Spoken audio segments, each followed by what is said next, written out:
Good afternoon, colleagues, and welcome to our College of Humanities AI webinar series. We're really pleased to have so many of you with us this afternoon for this first webinar. Um, I would like to introduce our facilitator for these three webinars. We have Dr. Tigere Uringa, who is come through from the College of Law and Management to actually support us with this webinar series. And Dr.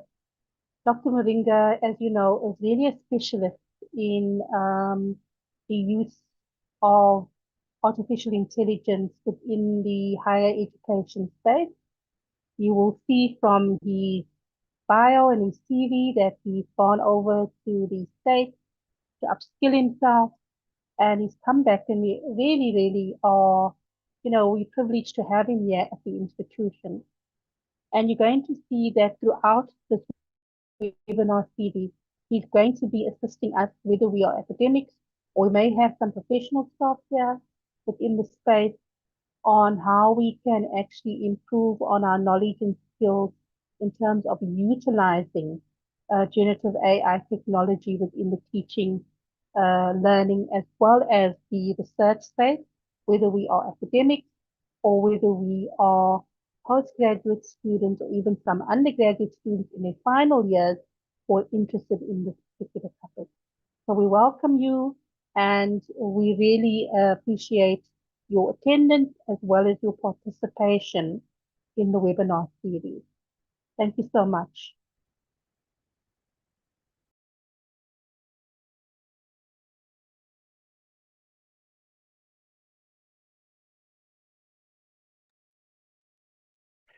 All right, thank you, Prof. Hopkins, for a wonderful introduction. And indeed, it's a pleasure to come to the College of Humanities and share some knowledge on the responsible use of AI within the higher education space. The main purpose of this presentation and demonstration is specifically looking at how we can enhance our teaching and learning process using various AI tools, that are at our disposal. Right. First and foremost, I want to give you a picture of the presentation that I'm going to do. So it is uh, going to be delivered in two aspects. The first one is basically we're going to go through the university principles and guidelines, just to familiarize ourselves with what the university expects us to do and how they expect us to use the various AI tools, right? Then the second aspect of the presentation is basically practical, where I will be taking you through how to develop your assessments, how to develop your teaching plans, your weekly plans, how to create your course outlines, how to create assessments, for example, looking at quiz, create exams from using AI tools that are there, how to prepare PowerPoint presentation, and also create rubrics. And those who are doing postgraduate examination, how you would using different tools actually assess your dissertation or your students' work using AI tools. So that's just basically what I've prepared, and we just want to get into it. After the theoretical presentation, which is basically the PowerPoint presentation, I would just want us to have a conversation, maybe 10 or 15 minutes, to hear feedback from everybody who is in attendance, what they think and their reflections on the university policy and guidelines on AI, specifically looking at how we can use these tools responsibly to create and evaluate our students. Right. So I will share my slide. Um, I'll share my slide so that we can get to it, all right? So the University of KwaZulu-Natal has, in line with all other university, has now the principles and guidelines on the use of generative artificial intelligence in academic work, right? And the university is in the process of ensuring and making sure that there is a speed rollout and implementation of these guidelines. And these webinars are part and process of that effort. Sorry, Yes. sorry, we are seeing your notes this side. If you can switch the view so that Or the presentation mode is on our side, yeah. you don't see my PowerPoint presentation. We can see your PowerPoint, but we're seeing the slide that should be on your side. We're not seeing the full screen. Okay, all right. Let me try to get this done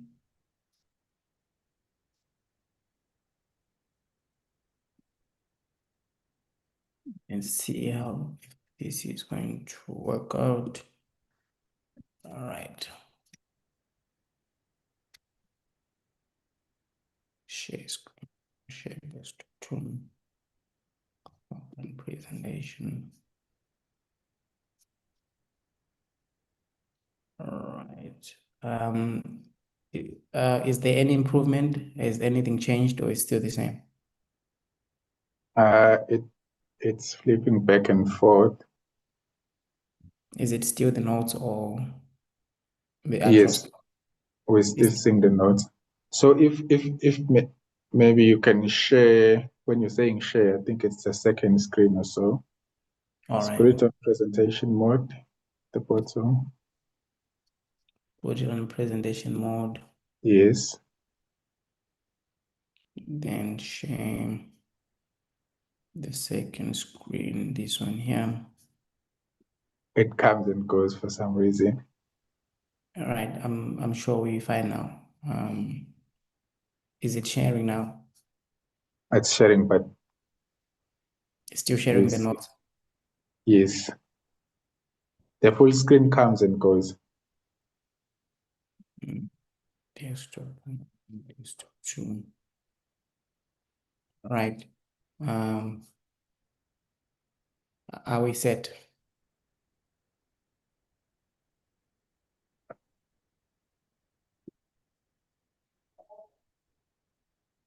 Is there any improvement? Any change? No, we're still seeing the presentation. Are you still seeing the notes or the full screen? We're seeing the presentation is up, not the full screen. All right, let me see how I can get this done.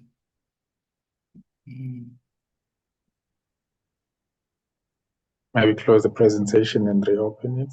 Okay, I'm gonna close the presentation and reopen it.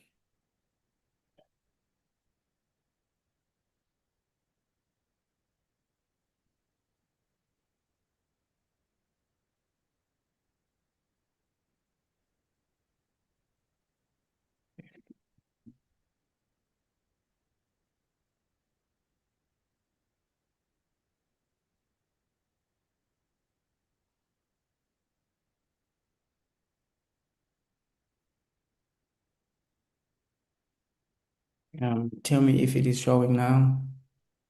Okay, just go up on your top left and click swap displays. Swap It's a displays. third option. All right, yeah. There you go. Now we're good. All right, thank you so much. Apologies about that, colleagues. Right, so principles and guidelines on the use of generative AI tools at the University of KwaZulu-Natal in academic work.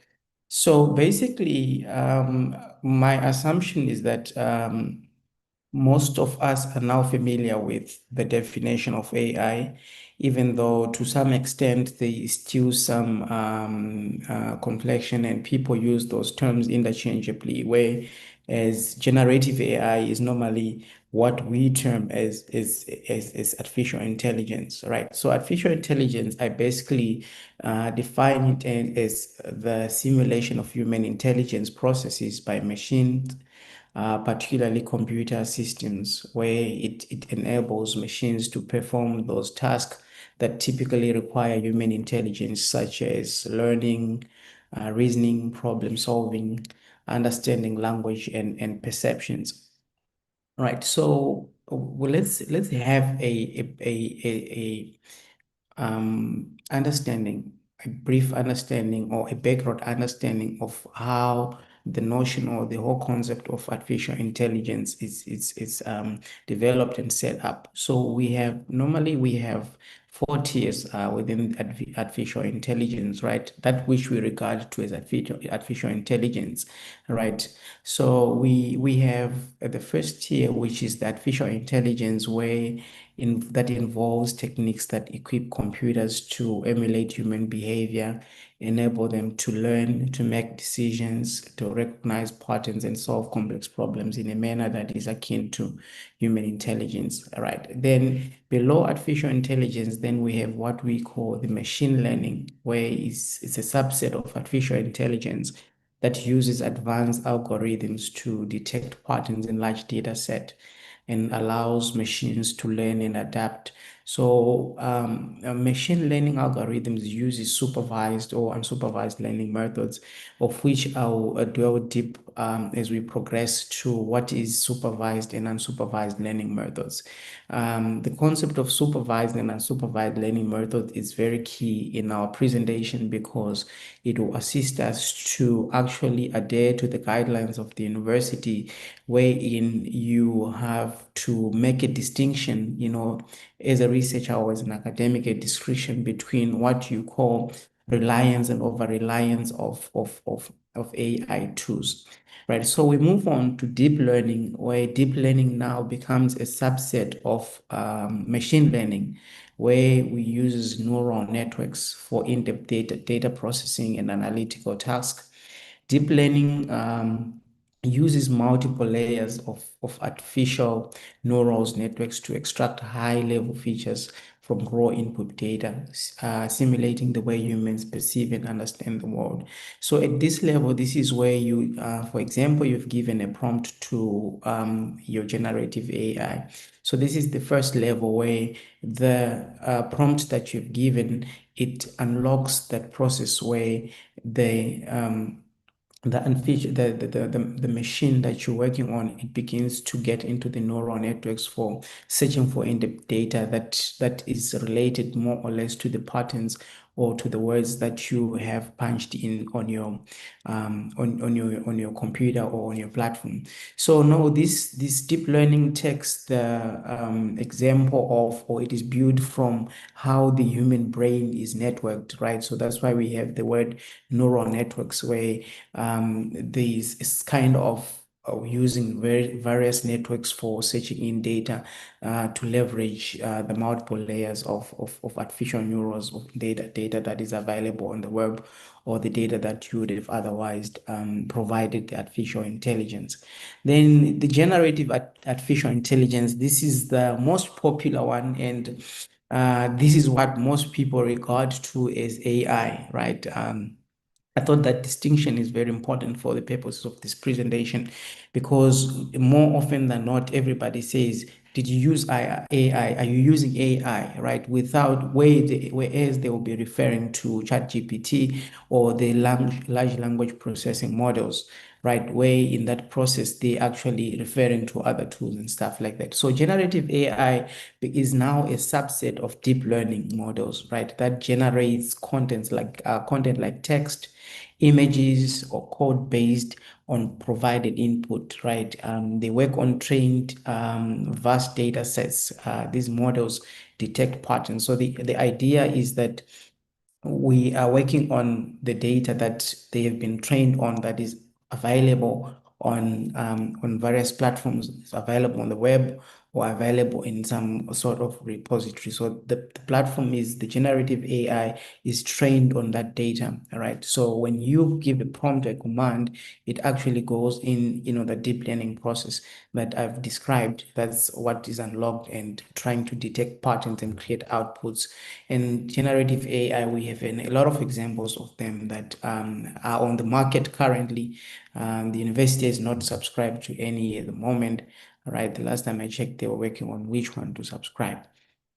So that's generative AI. The example of ChatGPT, the example of Perplexity, DeepSeek, and Grok, right? On the market, ChatGPT and Grok remains the most used platforms that are available, right? So the generative AI, again, they use a mix of supervised and unsupervised learning, right? Which I will explain as we proceed.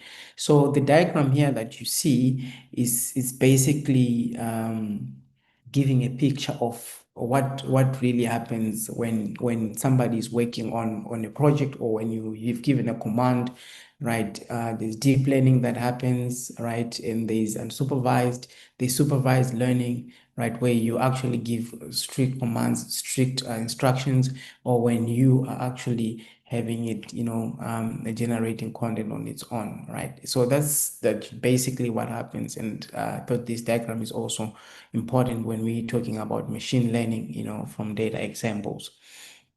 Right. So let's just make reflections and reflect on the University of KwaZulu-Natal position on artificial intelligence, right? And I'm sure most of us have come across the guidelines, but I thought that we should just get that, clear as we get into how we going to be developing, creating our course outlines, our assessments, etc., using different AI tools. So the university, indeed, it actually encourages the use of AI, right? In its policy, it promotes the ethical and responsible use of generative AI in academic work. And this is one of the most progressive policies I've ever met, because it actually encourages innovation, creativity, and knowledge advancement, while maintaining human critical thinking and accountability, right? But the policy also mentions and emphasizes the issue of academic integrity, where the university emphasized that we need to maintain academic rigor and integrity by requiring transparency. Transparency is a key word. Proper attribution is a key word, and critical evaluation of generative AI. So in this particular case, the policy is saying use ChatGPT, use DeepSeek, use all various AI tools that you may use, but you need to be transparent as to how you've used it, right? And this entails to, if you are evaluating your students using AI tools, that should be included in your course outline, or in your rubrics, or in the reader that the students receive in the beginning of the semester. You need to make that clear how you're going to evaluate the students' work. And if you allow your students to use AI, that should be made clear from the get-go, to say these are the parameters, and you have that leverage to provide the students with the examples of AI tools that you'd prefer, that you've tested as a lecturer or as an academic, for them to actually use. The issue of attribution, right? These debates as to whether AI can be a co-author, and really ChatGPT cannot be a co-author, but every work that has been developed or taken from that platform, in your methodology section, if it is a paper, a journal article, or if it is an assignment, a student would need to document and describe and explain how and what they've used ChatGPT for in their particular assignment, in the different sections through which they've developed their work with those platforms, right? Critical evaluation. Now, this is where we draw the line between AI assisted work and AI generated work, right? So AI assisted work would be that work that you yourself has developed, or the student has developed, right? and you actually have to evaluate everything that you would have developed from ChatGPT or everything that is come from those platforms. So you need to do that so as to prevent misrepresentation and plagiarism. You know, the issue of context is very important when we're talking about AIs because they seem not to be in sync with our contextual realities within most of our African context. So that work that you would have developed from there or generated from there, it needs the human agency, which is you, an academic or a student, to actually get in there and verify that information, right? The university policy also, it says they're committed to to integrating AI skills into the curriculum by providing ongoing education and ensuring access to secure AI tools to prepare students and staff. All right. So in this particular case, I would I would say that the policy is progressive in its nature because we do not have that benchmark, in the policy to say these are the limitations as we normally have with plagiarism to say 15%, 12% of AI work that has been generated. I mean, I think the thinkers, the people behind the policy appreciated and acknowledge that technology in itself is dynamic. And the moment you put a cap, you're actually restricting the potentials of that tool, right? So the use now and overuse lies on the discretion of the one who is actually using the tools, right? But the most important thing is that the one who is used need to declare and be transparent and accountable as to how they've used it and why they've used it, right? And the most important thing that I want to stress is that I draw from the policy also is that it's actually the beginning of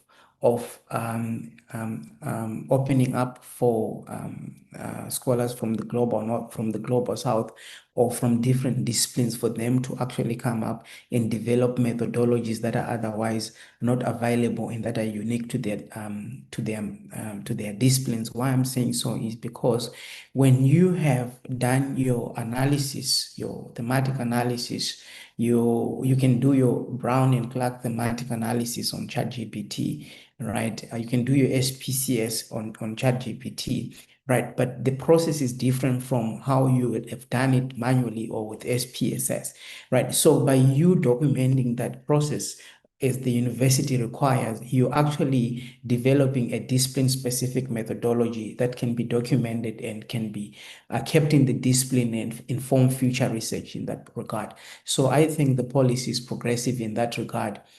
Right. So the policy allows educators at the university to generate lecture, lecture notes, lecture PowerPoint presentation guideline 6.6, quiz assessments.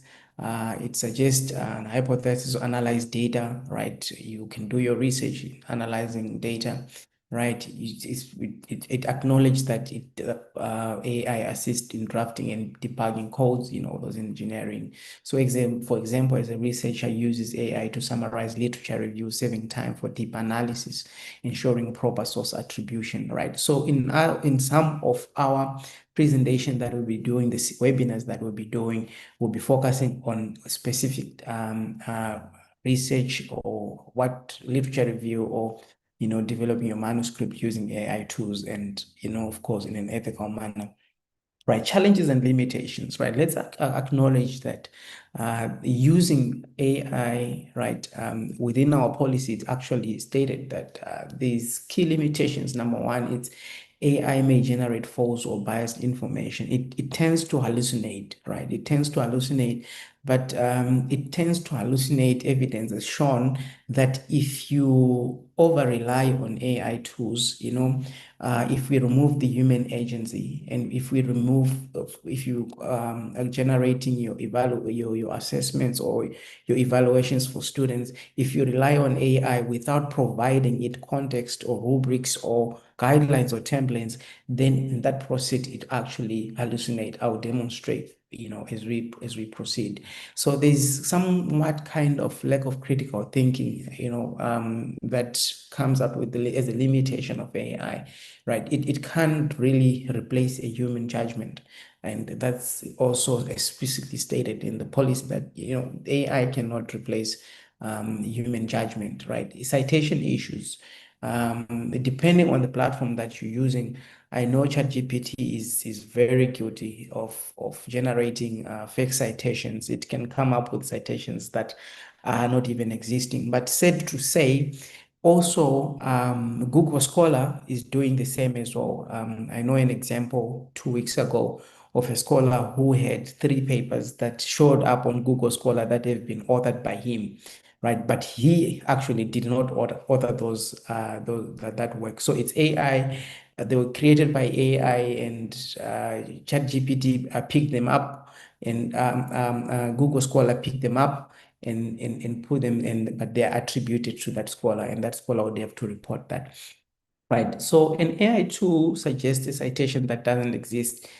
This is where it is necessary, because the user must verify with credible sources to avoid plagiarism. But there are ways to actually circumvent the problem or the issues of AI, right? Of citations that are generated, right? So ethical use of AI within the university guidelines, they say you need to respect privacy and avoid over-reliance on AI, even though the difference or the line between reliance and over-reliance is somewhat problematic, because we can really not ascertain where reliance and over-reliance are, right? But the discretion, of course, of the user, right? We need to critically evaluate AI outputs for biases or inaccuracies. A student uses AI to draft an essay, but reviews it for cultural biases to ensure alignment with African scholarship.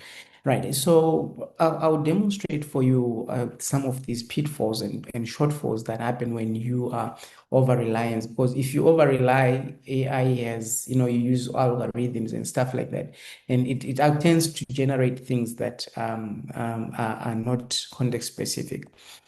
Right. So the policy also said always disclose AI use in academic work to maintain transparency. But we've already mentioned that academic integrity, the disclosure, and to avoid misrepresentation, we have already touched on those. Right. So the AI in research and supervision, like this presentation purposes on evaluation and create evaluation and assessments, right? So there's need for the researcher to disclose AI using their methodology or intellectual contribution, right? And the AI cannot be a co-author, right? But the relationship between the supervisor and the supervisee, it needs to be stated whether, and the parameters through which to which AI can be used. If the student is going to use AI, they need to disclose that with their supervisor, to say these are the areas that I've used AI and this is how I've used it. So that should be documented clearly. And the policy in this particular aspect, it's not punitive in nature.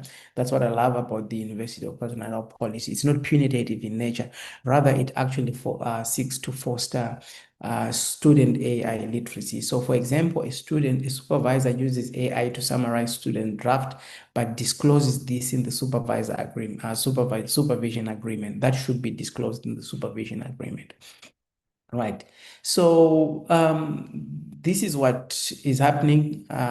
Next steps for University of KwaZulu-Natal, they're implementing through the thought leadership forum. So workshops are coming, and they will be done for training for various stakeholders of the universities, right? But the university requires that schools need to create AI literacy modules in the long run to ensure that students learn ethical AI use alongside critical thinking.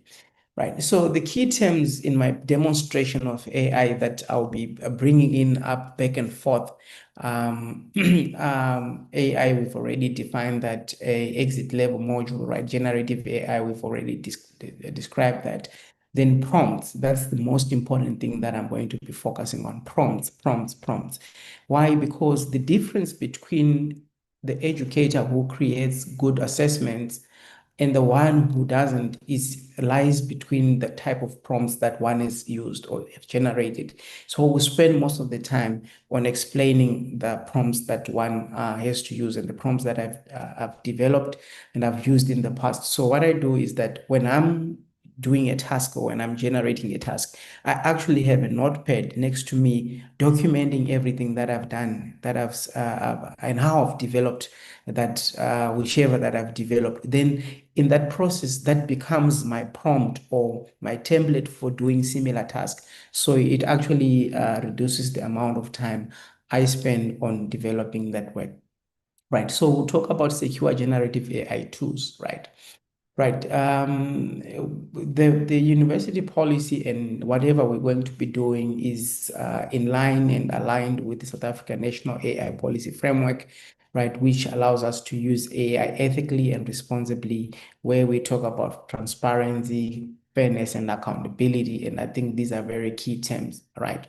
So AI use must not replace human critical thinking. We've already established that proper attribution, right? We've already distributed that, right? But there's another issue that also the policy touches on to say, do we or should we um, work generated on ChatGPT, can it be regarded as plagiarism, right? So that's another thing that we also need to discuss and make reflections to the policy. Generative AI should be used in ways that enhance rather than diminish the quality of scholarly work. Proper attribution, avoiding plagiarism, adhering to standards, that's ensuring that the use of generative AI does not compromise the credibility of the work, right? So let's talk about plagiarism and AI, right? I know from experience and I know for a fact that when we were first exposed to AI, ChatGPT, November 2022, 2023, the response from academics and from lecturers was to categorize and punish students who would have used AI, right? And they'll say this is plagiarized work, right? But the policy, what does the university policy say? It says AI does not possess its agency or creativity, and the content it generates is a result of the prompts given by the user. So user must be vigilant about the origins of the ideas and information produced by generative AI. AI draws from vast data sets, which include published content, and the ideas that generate therefore belongs to other persons, right? So this work, the ideas that it generates, it comes from a large, vast data sets. The challenge or the pitfall now is that we do not know who has whose ideas these are, right? And if we rely on ChatGPT, we risk the challenge of us having or receiving false citations, right? But there's a way to avoid that we can demonstrate as well, to say, don't rely on the citations that you get from ChatGPT. You can actually provide it citations, then you can work on those, right? Right. So I would also demonstrate for you the dimensions of reliance and over-reliance in my demonstrations, right? The issues of copy and paste, reliance and non-reliance. Those are the things that we're going to be talking about and demonstrating level of usage. The policy speaks about full usage, limited usage, and no usage, right?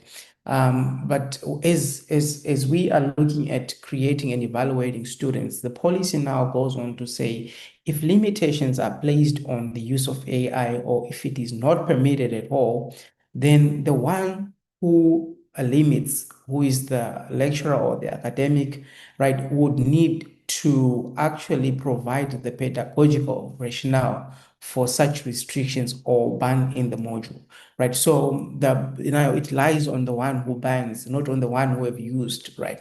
So the policy says, if you think that you don't want your students to use AI, right, it behooves on you, it's on you to prove. and your proof or your justification should draw from the pedagogical rationale to say, I don't want my students to use AI. I don't want my students to use ChatGPT because this assessment here requires them to analyze, assess, to develop their coding skills. So I want them to do manual coding as opposed to code their data on ChatGPT or on other platforms. So that pedagogical rationale is required and is requested, right? So prompts, this is where we get to move into the practical demonstrations. We need to look at the prompts, right? And I'm a strong believer of prompts, and I know that the instruction that you give, right, gives you back, right? That's how generative AI works. The clear and the effective, the more effective your prompts are, when you are generating your assessments, when you're generating your evaluations, your rubrics, your course outlines, the more effective and the more accurate they are, the better the results that are generated thereof.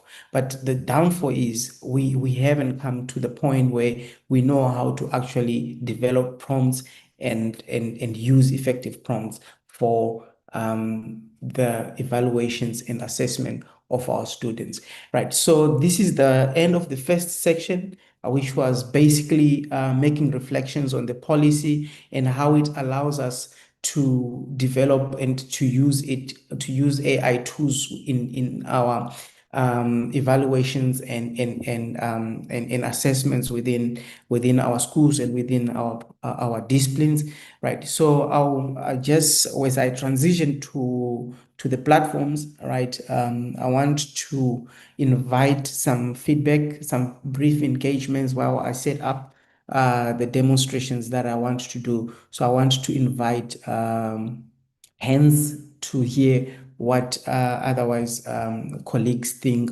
about what we have done so far.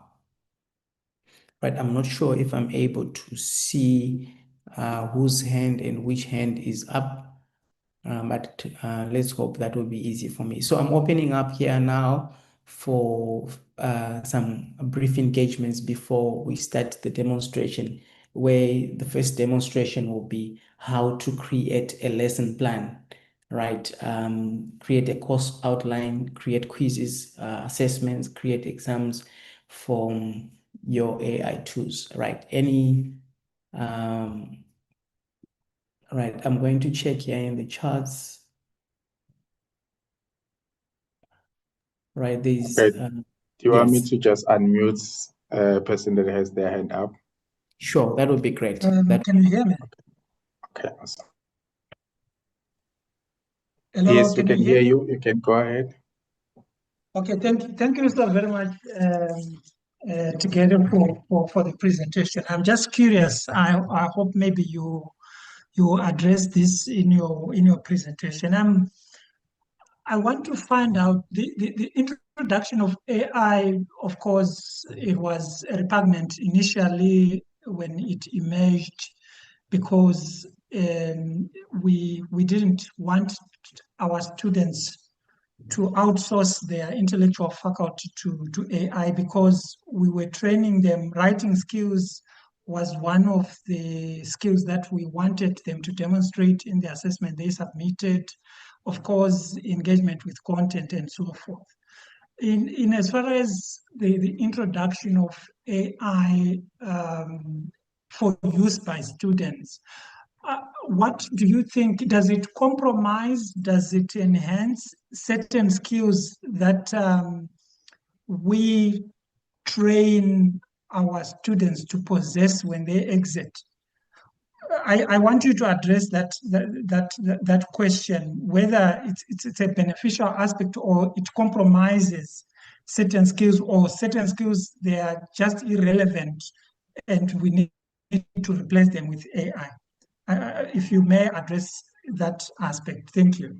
Right, thank you, Dr. Musa. Well, that's an interesting question, I should say. So, well, this is in two ways, right? I think we shouldn't look at a blanket approach to say the skills are being erased or the skills are being like let's narrow it down to what exactly do we want the students to learn from this particular assessment?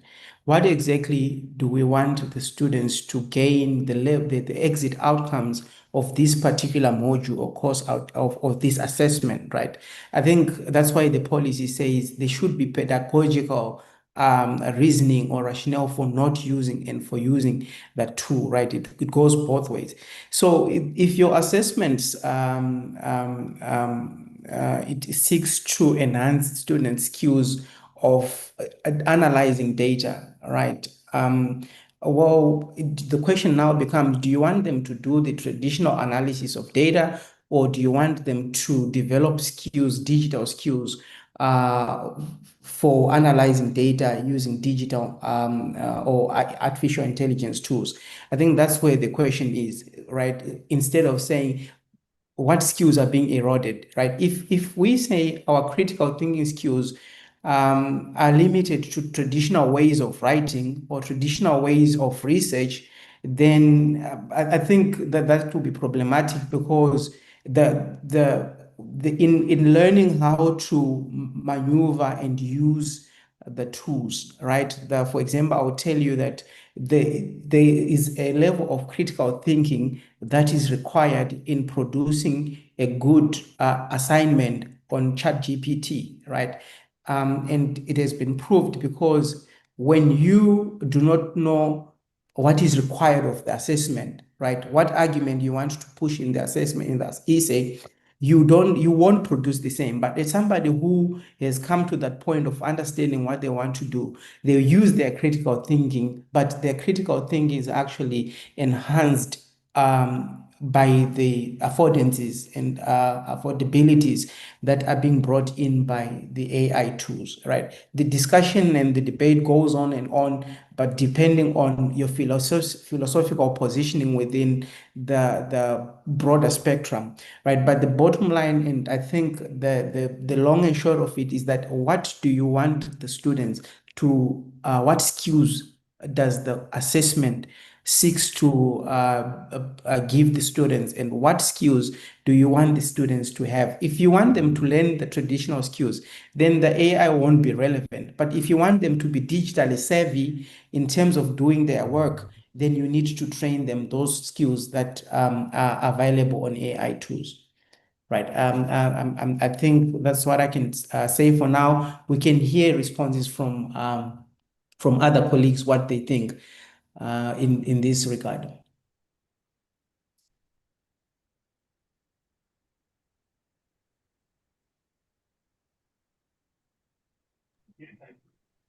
I've unmuted Luke. You can go ahead.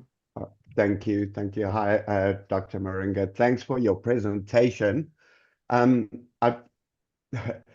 a computer science academic, so I'm not from humanities, but very interested in UKZN and how it's forging policies for AI. I've quite a critical question about intellectual property and research privacy, also the intellectual property of our lecturing content, all these things that we can generate potentially. But given UKZN's intellectual property policies, surely no public Gen AI systems can be used. I mean, all these systems take our data for training purposes. So ChatGPT, Gemini, Copilot, these are all public Gen AI systems. Anything you type into those systems becomes, public knowledge effectively. What are the alternatives? Right. Thank you very much. And that is an important one. And right, I think the University Thought Leadership Forum is working on that. But my response to you is that I agree with you 100% that the platforms that we're using, and it's said to say that we agree, and assign, and because we need to start using them, then most of the agreements that we use, we agree them to actually take our data and then train on our data, right? The problem and the challenge why that is happening is that we are using the public versions, the versions, for example, your ChatGPT, your Grok, and your DeepSeek. It's not institutionally designed, right, for University of KwaZulu-Natal to say the University of KwaZulu-Natal has gone into an agreement with OpenAI or DeepSeek to say, create for us this platform, but these are our terms, right? This is how we want our data to be used, and these are the parameters at which our data can be used or can be stored with AI. So until we have such a license, the University of KwaZulu-Natal license with OpenAI, DeepSeek, or Grok, right? We are at the mess of these platforms. Every data that you put in there, they take it, they use it. I mean, it's the case in every way. On social media, we are actually providing our data to them, and they're creating, selling our data to advertisers. They're selling our data to companies, etc., etc. So the best way, I would say that the only way to deal with that matter is to have an institutional license. The university needs to get into an agreement with the OpenAI and say, hold on, this is our data, this is our information. We're getting to an agreement with you. Every data that we upload or that we use in there, these are our terms and conditions. These are our parameters. You cannot use it for A, B, C, D. You can use it for A, B, C, D. And the repository for that data or that data bank, it belongs to the University of KwaZulu-Natal, and OpenAI will not be able to sell it or to use it for any other purposes. I think that's the agreement we need at the moment. Otherwise, we'll continue to provide data for free, and that data will be sold in return, by these big tech giants. Right. Right. I'm also uh, in the process of trying to get a seat on the Forward Thinkers board. Your speculation is it's highly unlikely. It's highly unlikely. You can say, do not use my data, and check all the boxes, but these companies still can access the data for training purposes, as they say. So in my opinion, I'm just going to put this forward. The only solution would be, like you say, an institutional co-pilot. So not the public one, a UKZN Gen AI system that we have to basically own and host locally. And then that way we can ensure that the data is strictly private. I mean, I would love my PhD students to go wild, but everything that they type in and all the information they put into these systems, whether they say don't use my data to improve the model for everyone or whatever it is, the data is still accessible. So for example, on ChatGPT, we have an academic group for our computer science academics. We have to actually explicitly prevent Meta AI from gleaning any information, contact information, or the content of our chats. We have to literally block it. And, so yeah, it is quite it's a big one, because until that point, until we have a solution, everything that our students and staff type into these systems becomes public knowledge effectively. So we should just bear that in mind. Thank you. All right, thank you so much. Let's take one last comment, then we move into the demonstration as we go. One last question or comment, then we start. Hi, it's Alistair Klulo here from Agrometeorology. Thanks for your presentation. I'm teaching second year agrometeorology at the moment, and my experience is that students are literally just, copying the prac question and pasting it into AI and getting an answer and copying that and pasting it back into their submission. And yeah, obviously not having any understanding. The learning outcomes are not good. I can see it's AI generated, but I probably give them 60%, for correctness. I can't prove it's AI generated. And yeah, it's a little bit frustrating. And we sort of put it to them that they should be ethical in its use. And certainly at an undergrad level, the students are they really struggle to be ethical with its use because they, a lot of them struggle with their language skills. And AI gives such good answers, much better than anything they feel they can give themselves, that, they use it. It's like asking someone who's really hungry to, walk past a whole lot of food, and not take it. It's really, quite tough for them to sort of choose to be ethical, and, it's the difference between passing and failing. That I think is, quite a difficult thing for us to ask them to do. And then the other thing is, I've got to examine a PhD soon, and it's probably going to take me 5 days. I would really like to see us as a university using AI, certainly teaching students how to use it, but also making our lives as staff easier. Something like, having AI prompts set up that we can run the document, through an AI prompt, and it'll check all the references. So the in-text references are all in the reference list, and those in the reference list are all in the text. That is something that can take you hours, if you're really going to examine it properly and check them all. It would be really nice to have the prompts to do that. And it's not as simple as you think, because I tried it, and there are issues like, the word et al, in the text instead of all the authors' names. So you battle to actually come up with the right prompts to match things up. And it strikes me that examining something like a thesis, we could actually, we could get AI to do a lot of the sort of basic, check the grammar, are the aims clear? Have the aims been addressed, in the conclusion?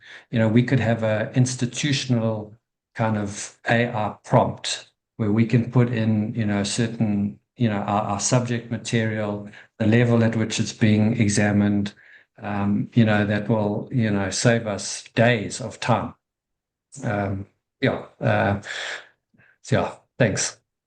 All right, thank you so much, Alistair, for that. Yes, like I said, the key thing when we're looking at AI is, but what kind of prompts are you using, right? What kind of prompts are you using? That makes the difference between what kind of content or what kind of results are you going to get from your work or from the input that you would have inputted on whatever platforms that you're going to be using, right? So in today's presentation, okay, sorry, I also agree with you that there's need for prompts engineering within each and every discipline or school.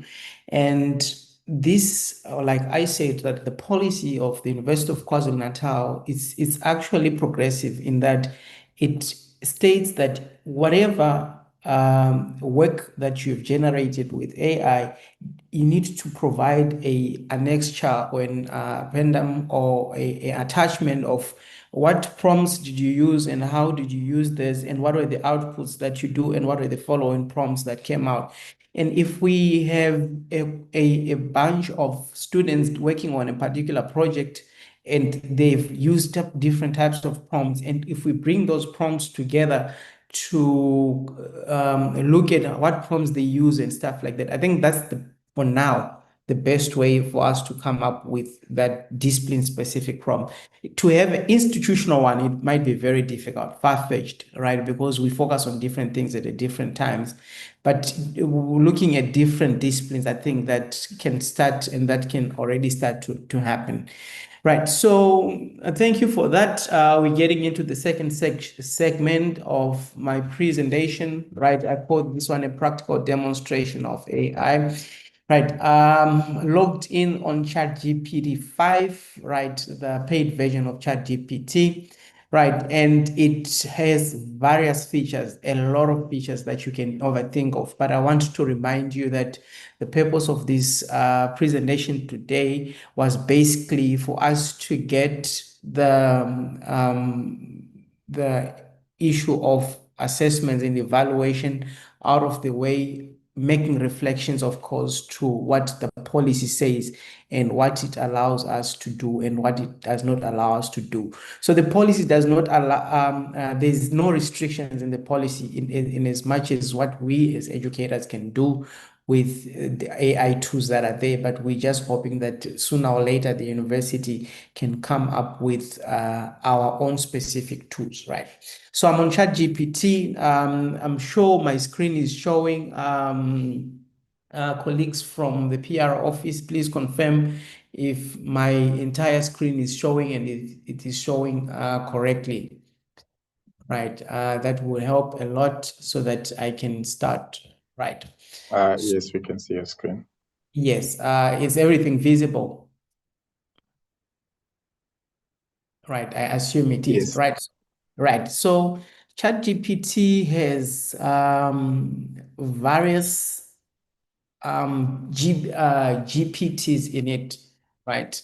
And most of these are customized on what you actually can do or what you want to do, right? So if you look here, we have Write for Me, and Write for Me is something that most educators and academics are very skeptical about, but it's also there. There's Scholar ChatGPT, there's Consensus, a very good tool, right? There's AI PDF Drive, very good tool. You can communicate, have a conversation with a journal article or any PDF document, right? We have a lot, right? Writing, we have Humanizer. The university policy doesn't mention anything about AI detectors, right? So we're not going to worry about detectors and stuff like that because we know, right, that that's not our problem. Right, so these are the GPTs we have, but there's a GPT called GPT Teachers, right? It's a ChatGPT version for educators, right? I'm not going to go into it. I'm just basically going to use the basic ChatGPT, right? Let's say I'm going to use Consensus, right? I'm choosing Consensus because Consensus is embedded with literature. It is linked to what has been done before. You know, it's like your extension or of Google Scholar on ChatGPT, but this one is called Consensus, right? So if I click here, it's going to take ChatGPT is going to link me directly to Consensus, right? And right, I'm going to sign up here so that I can go in. I'm going to sign up with Google, right? I don't know how it signed me out. Right, there I am, I'm signed in, then I'm on Consensus, right? So this is my Consensus. I can choose to use the basic, this is ChatGPT 5, as you can see. And I have what are you looking for, right? I can use the word version. If I'm tired of typing, I can just give a command using my voice. We have your voice mode, right? And we have attachments here. We can attach files, and we're going to be doing a lot of those. We have add from Google Drives, agent mode, deep search if you're doing serious research, create images, and use connect, right? So there's a lot of tools that are available. But for this presentation, I'm focusing on ChatGPT because it's one of the most used and the greatest tools that is available on the market, right? So I want to generate a course outline for my course, for my module, right? And I want everything that I'm going to develop in this particular case to be aligned to the level outcomes or to the module outcomes of my module, right? And what I need to do, I need to have prompts, right? The first thing that I need to do, I need to have prompts, right? Or I need to give ChatGPT some context of what I want to achieve, right? So I'm going to say here, it's semester 1 or semester 2, and it's a 14-week course. I'm just giving you some context, and I'm teaching media studies, right? And the purpose of the module is to provide a relationship with economy, politics, the relationship between media, economic, and culture. But I want to highlight the media's role, functions, and power, right? And the purpose of my module is that it examines media theories, it examines ideologies, representations, feminist media theory, and decolonization and learning and the production of meaning. Right. So now this information here that I'm saying, it's very important because if I do not provide that information to ChatGPT, it's going to hallucinate. Right. So this is what now I regard to as your AI assisted content that we're going to generate as opposed to AI generated content. So if I just say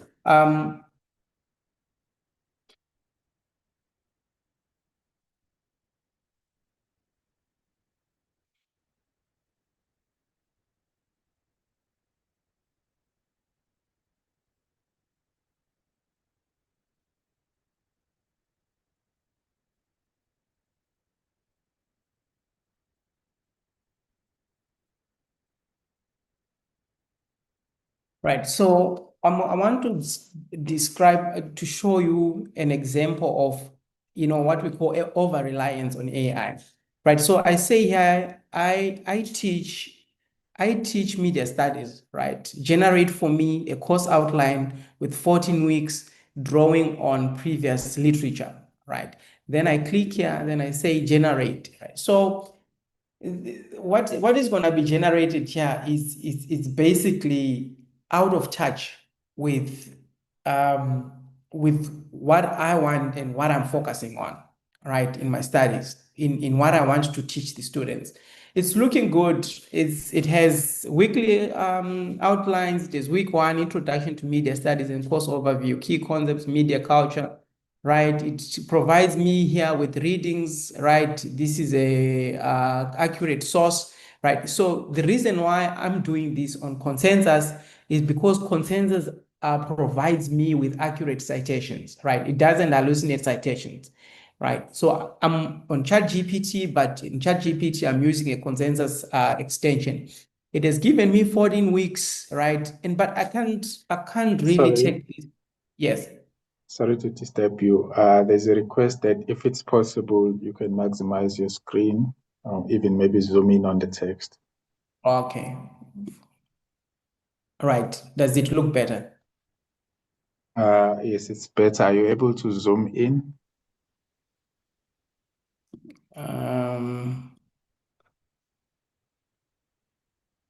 Zoom in, zoom in. Let me see. I mean, a command and the plus button on your keyboard. Command and plus. Yes. All right. Command and plus. All right. I There think you it is. go. There you go. That's Right. Thank you. that's better. Thanks. All right, thank you so much. So what we have here is it's looking good, right? But it's not good enough, right? So this is what the policy regard to as your over-reliance with on ChatGPT or on AI, because what you've simply done is that you come here and you just say, I teach media studies and generate for me a course outline with 14 weeks drawing on previous literature. It did well. It gave us literature. And it's giving us the history of media and all these 14 weeks, right? But what is missing is that it's not aligned to what are the outcomes that you require for the students to gain at the end of the module or at the end of the course when it is completed, right? So I regard this as over-reliance and something that we as educators, we should probably move away from, right? Because this is what most of our students are actually doing when we give them assessments, right? So what should we do instead, right? What we should do is that we need to bring in some context in this whole aspect if you want to generate our course outline. So I have my prompts that I have, right? My prompts here, details are as detailed as they could be, right? I'm gonna show you those prompts that I have, right? And like I said, that when I'm doing work on each and every AI platform, what I do is that I document what I'm doing so that I do not have to be repeating what I'm doing each and every time. So this is my prompt. I'm saying here, what ChatGPT has generated for me is not what I want, right? Then I'm coming back with a prompt. I say, I need a full semester outline. Then I say, generate a 14-week course outline for a third-year module in media studies. Now, this is more specific. This is third year. Then course objectives, right? I included the course objectives. I say the module provides an overview of the media's relationship with politics, economy, and culture, highlighting the media's role, function, and power. It examines theories and stuff like that. Then I include here the learning outcomes. What is it that I want my students to learn from this, right? Then I said the students must be able to define how media functions are researched and debated, to test assumptions underlying media effects theories, ideologies, and representation. Then I say assessment criteria. What is it that I want to assess? When I'm doing this in the course outline, I say print media concepts, I want to techniques, the policy, professional media structures, processes, ethics, cultural media theory, critical analysis, and structure of the 14 weeks, right? Structure the course into 14 weeks topics. I made it very clear that I want it to be structured into a 14 weeks topics. Then I said here, include 3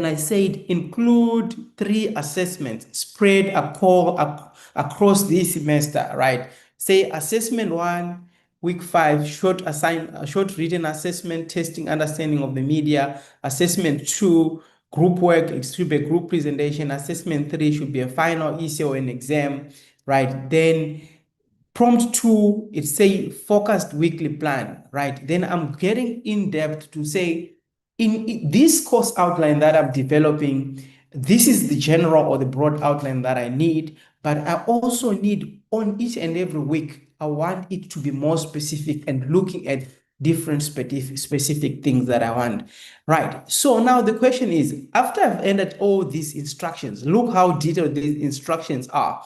Right, this is what distinguishes between AI-assisted content and AI-generated content, even if the distinction between the two is blurry, right? But for the purpose of this presentation, we're going to insist on the presentation, on the distinction, right? So if I click and see, okay, it says something went wrong while generating the response. If this issue persists, please contact us through the helper, right? Let's retry and see what goes on, right? Here you go. Right. So let's look at the difference, right? Between what we did initially and what comes out now. right? So it says here, title, media, culture, and society, course description. This course explores the dynamic relationships. It recapturing what I've said initially. It's a 14 weeks course. Then week number 1, we're doing introduction to media studies, description, definition, histories, and evolutions of the media, right? Then it gives us the key reading, right? But we see as well that these readings here are a bit outdated, but we are happy initially with how our course outline looks for now, right? Our course outline looks, it looks better than the one that we just developed from this one here. I have an option. I can say, that's fine, but I want the course outline to have literature that is not less than 5 years.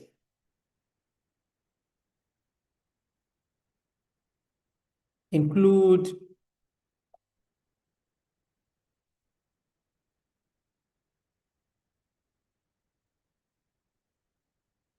right. So I'm saying that's fine. What you've provided me is fine, but I want the course outline to be or to have literature that is not less than 5 years, because I want my students to be glued with literature that is recent and that is current, right? Then let's see, we're giving a follow-up prompt, right? We're taking to consensus, to ChatGPT, right? Course outline, contemporary media studies, right? Key reading for each and every. Then we have included, so we have the theme here on the far left. We have the theme of what that week we'll be focusing on. Then this is our key reading. We want to check if this reading is actually true or if it's actually in existence, right? Let's look at it. Here is it. Media literacy in higher education environments. It's actually a true source that exists. We can copy and paste here, and this is the citation that it is. Right, so colleagues, what we've demonstrated here is that you can develop your course outline briefly, right, using this platform, ChatGPT, and you can enhance it depending on what you actually want to take out of it. Then with assessments, reflection, midterm essay, capstone project, 35%, it has the distribution of the marks, and we have all our citations here. They have links that can take us actually to the various links or to where the literature can be verified, and you can download that literature and provide it to the students. We have the activity, what the student can be doing. Here, colleagues, you can copy this, right, as a table on a table, and you go and put it on your Word document or on whatever platform that you want or whatever format that you want. It can be on an image format or it can be on whatsoever that you want to use it on. So this is it in terms of, so now we have our course outline for the whole semester that we have, and it looking so good, unless you want to add more information to your course outline, depending on what the course is all about. Then I can say also add learning outcomes, since they are missing. Learning outcomes on the course outline. Right. And then I say add possible AI tools that students can use in doing the assessments. Right. So I'm saying I need more information to enhance and make my course outline more detailed and to be more relevant in the digital age. I'm saying add learning outcomes, right? And I'm saying also add possible AI tools that students can use. Remember, the policy says that the idea is to generate AI or digital literacy skills within the university. So I want my students to do some of the assessments using various AI tools. So I want this platform to assist me to come up with those tools that are available. Right, learning outcomes, aka tools recommended for week activities. You've already mentioned it here in your course outline. Then you say by the end of this course outline, use digital tools to create, assess, and present original media artifacts, right? Collaborate on projects and presentation using AI-enhanced digital tools. So here, the course outline continues to expand because now on each and every activity that you have, you actually saying students for brainstorming allow you to use ChatGPT or MindMeister, right? And for media text, those of us who are in media, students, I want my images or my presentations to be done by Canva, Perplexity AI, or ChatGPT. I want my references to be done, use GTP0 or Site AI. I want Medley or Zotero, right? I want your data to be analyzed, to be transcribed using Otter AI.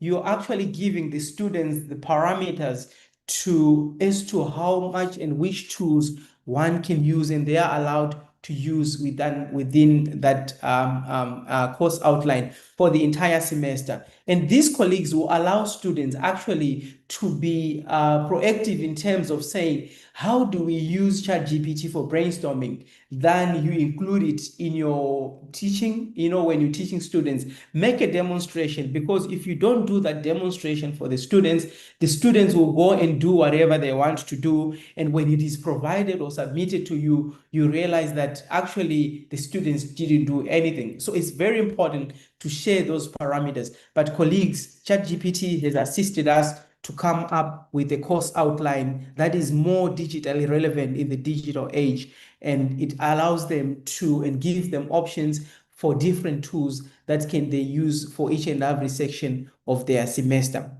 Right, so that's developing a course outline, right? You customize it according to what you want to do. When you are done developing a course outline, now you say, I want to download it in PDF, and Word format. Right. So you now want to download it. You don't need to copy and paste anything. You just simply say, download my course outline for me in PDF or Word version, and ChatGPT will be very glad to do that for you. And before long, you'll be set to get it ready to disseminate it. But of course, you need to verify everything that would have been downloaded in your course outline, right? In case you have your specific readings, right? In case you have your specific readings, right? That you have your specific readings that you have. You want ChatGPT to work on your specific readings, right? These are colleagues. This is our download, our PDF version, and this is our Word version, right? You can click it here. If you click it here, it download it, start downloading, and the file has been downloaded. You can see it on the corner. We can open it, but we don't have to open it, right? In case you are not happy with this literature that is here, you want to contextualize it. Remember, we said these platforms, they are not context specific, right? So you can actually go back and say, I'm not happy with the literature.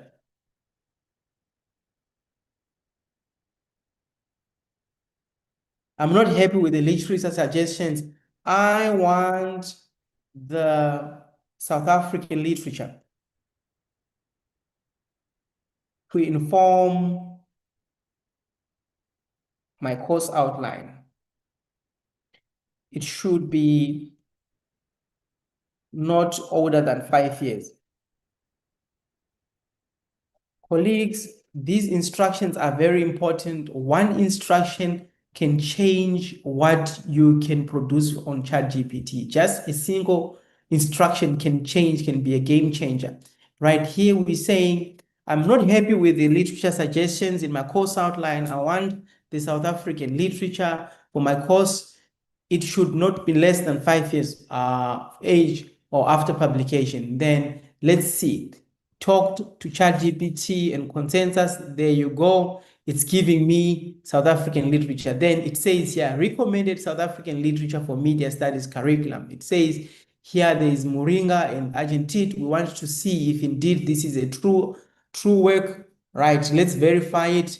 Of course, this is media literacy role in democratic engagement and societal transformation among university students in South Africa, published in South Africa. This is the citation available, right? It's actually true, right? We need to verify this one. This is by Madrid Morales and Wasserman, right? This is now, colleagues, what we say verification. You need to make sure that everything that is generated on your platform, you can verify it. If you can't verify it, then there is a problem, right? So we verified all the sources, they are true, right? And it asks me next step, I will now update your 14 course week outline by replacing current literature with 4 South African. Would you like me to respond with that now? Then I say, yes. I just, yes, update.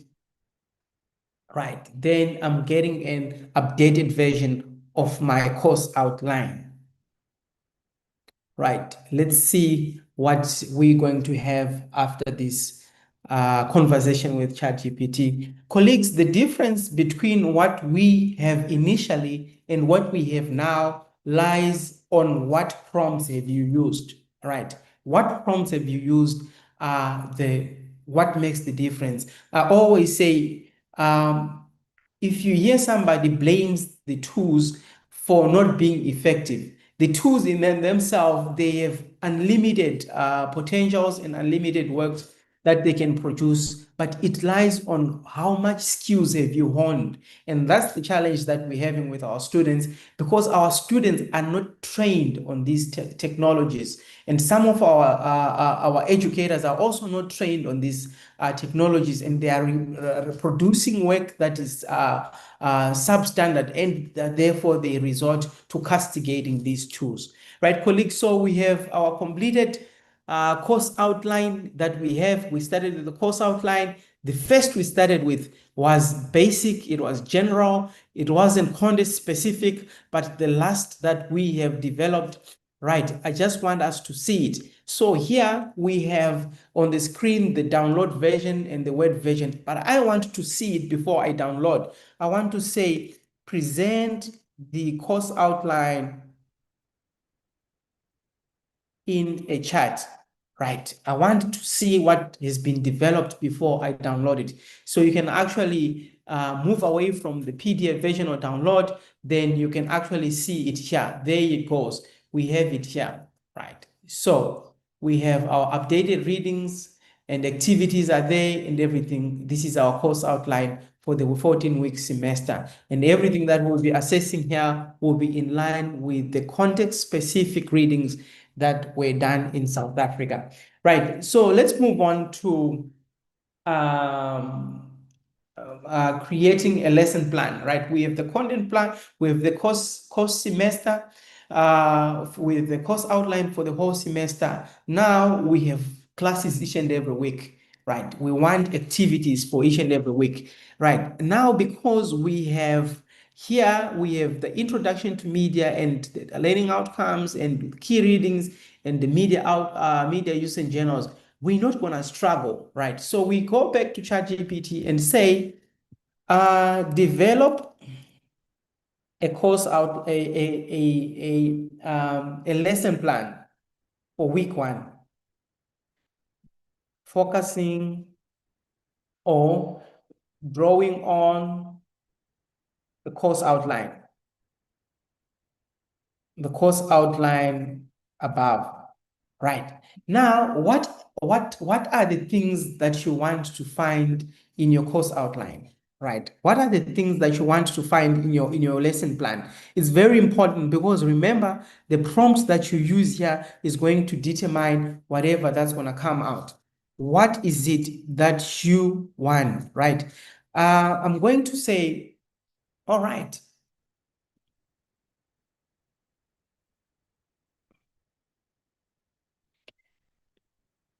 I'm going to give it a very detailed prompt again that I've used it a couple of times, right? And I want us to go through the details of this course outline of this prompt that I'm using. So the first command I'm saying, develop a course outline drawing on the course outline, develop a lesson plan drawing on the course outline above, right? Then I say generate a detailed lesson plan for the third year media student class. Remember, we're saying context is very important. Then I say course objective. So everything that we're doing should be informed by the course objectives. Then I reiterated the course objectives. Then I reiterated the learning outcomes that I want students to know. Then I'm also including the assessment criteria that will be taken, will be using. Then I say instruction for the lesson plans, right? Key and very clear instruction. Specify week numbers and topic, right? Week 4, media theories and effects. That's what a week is for week 4. Include learning objectives for the session aligned with course outcomes. Provide a step-by-step breakdown of activities, introduction, lecture content, class discussion, group work, media text analysis, and conclusion. Suggest teaching methods, lecture, case study, debates, role play, video analysis. Recommend readings, right? Academic articles, provide discussion questions that encourage critical thinking and application, indicate assessments, linkages how the lesson contributes to one of the 3 assessments. So this is basically my instruction or my prompt to ChatGPT, right? Then I give it a command again, we come back to it and say, let's see how our lesson plan is going to come out, right? This is my lesson plan, right? Lesson outline, the classes are going to take place for 2 hours, right? This is hypothetical time. We're not going to be worried so much about time.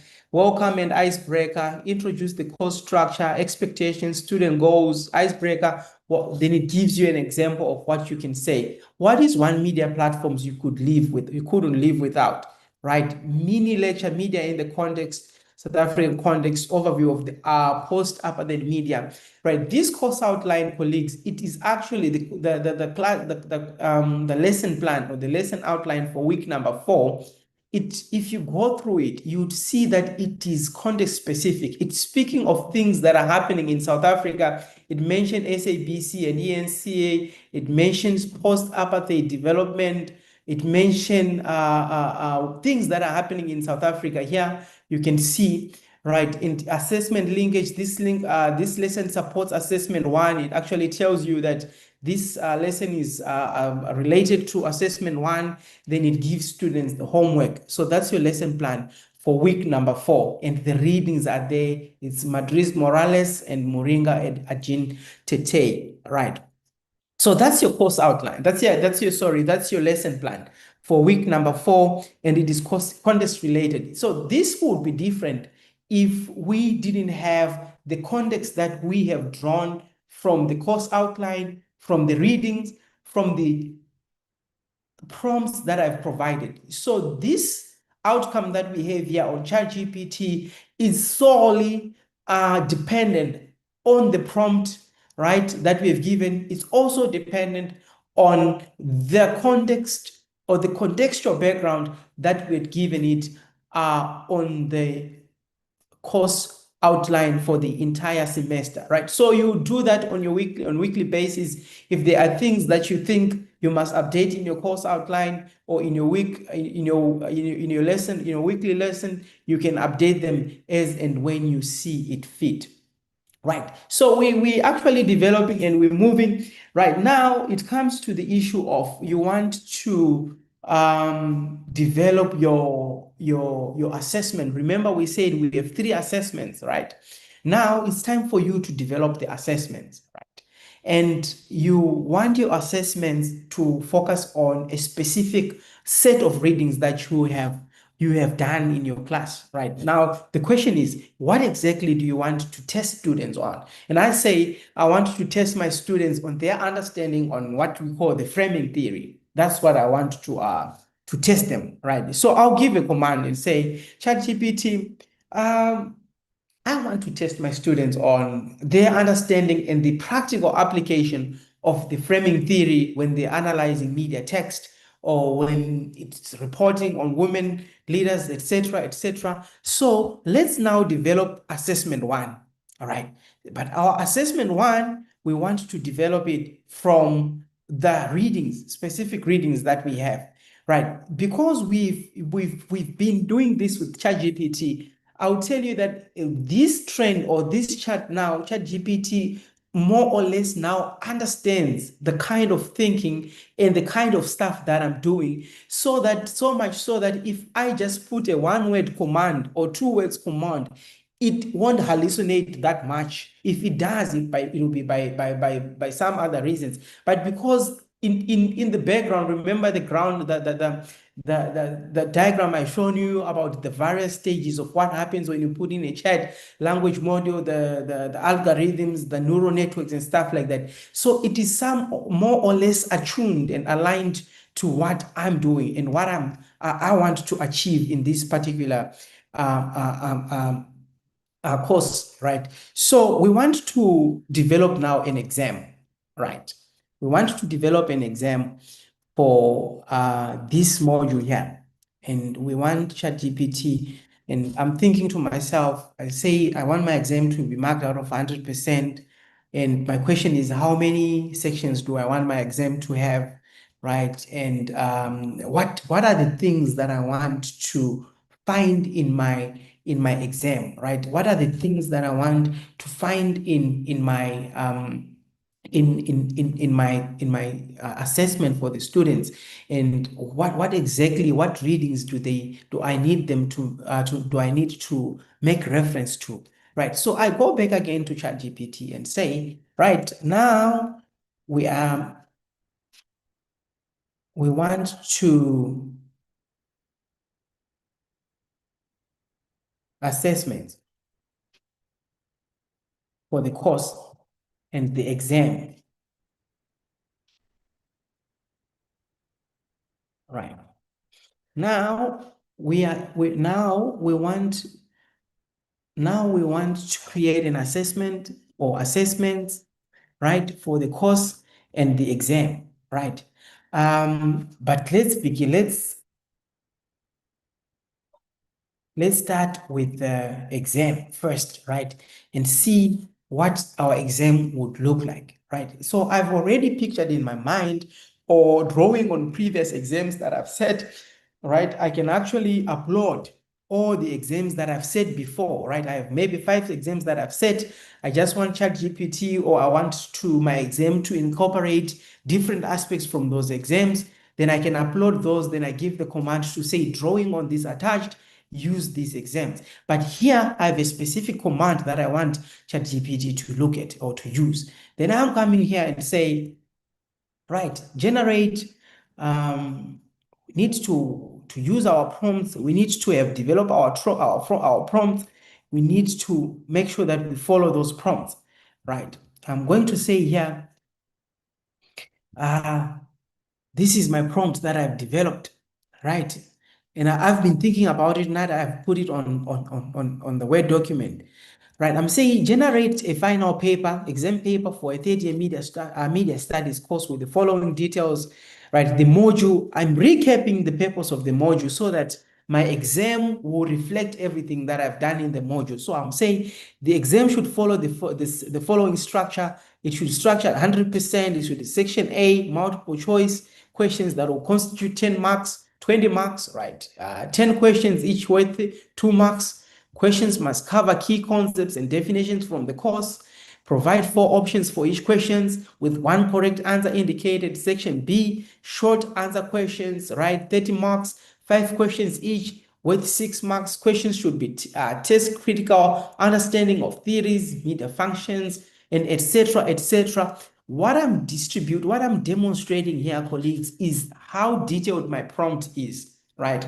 How detailed my prompt is, and you'd respond to me later to say, do you see this as over-reliance or reliance on ChatGPT? How would you categorize this when I've put so much instruction and so much thought and the issue of intellectual property to say, is it me who has generated the exam, or is it ChatGPT that has generated the exam?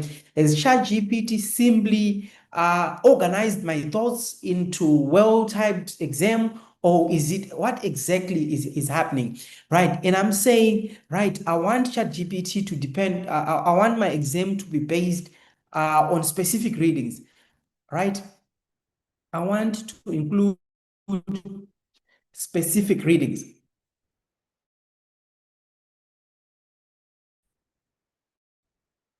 Right, from consensus. I want specific readings from consensus, but also include readings below, right? Then I copy and paste. I'm going to copy and paste my readings that I want to assess my students and see really if they really engaged with those readings, because those readings are very critical for me or for the course, right? Then I'm going to copy and paste, right? The best thing that you need to do is to make sure that there are ODIs on your readings, or there are links, right? So that ChatGPT can go straight to those. Then let's see our exam being generated in a space of 5 minutes, right? Using the nuances and affordances of ChatGPT. Right, it's working on it. Let's wait for it to develop and produce what we wanting to achieve, right? All right, your final paper is ready, right? So now my final paper is on download on a Word version, because that's the command I've put here. If you look here, I said it should be on a Word document, right? It should be on Word document here, but I want to view it before I download it so that I can make edits before we download it. So I say display the exam on the chat, right? Then I want to see, certainly, here is the exam on the chat. Department of Media Studies, the exam is 3 hours, 100 marks, instructions, answer all questions, section A, B, and C. Right, there you go, multiple choice questions, which then it actually highlights the correct answer, right? I need to go through this, all of them, and make sure that this is actually the correct answer. I know sometimes it might make mistakes, but because we are drawing on specific readings, the chances of it making mistakes in terms of the right answer are very minimal. So this forms now your exam, right? And you actually have the rubric. This will be your right answer when you're marking. Then our section B is according to what you've instructed it. It says, briefly explain how feminist media theory challenges mainstream media representation of women, 6 marks each, right? It looks about discuss how media can both. 5 questions are there. Then 50 marks for the essay, critically discuss the role of framing and ideology in shaping media discourse, right? Marking guidance, introduce. So this is the distribution of marks. Basically, this is my exam for the end of year, right? Am I happy with the exam? For now, I am happy until I've reviewed all the correct answers here. Then I can also go on and say, generate a marking rubric. Generate a marking rubric for section B and C, right? Then I don't want to stress myself. I'm going to look here at what is going to come out as a form of marking rubric.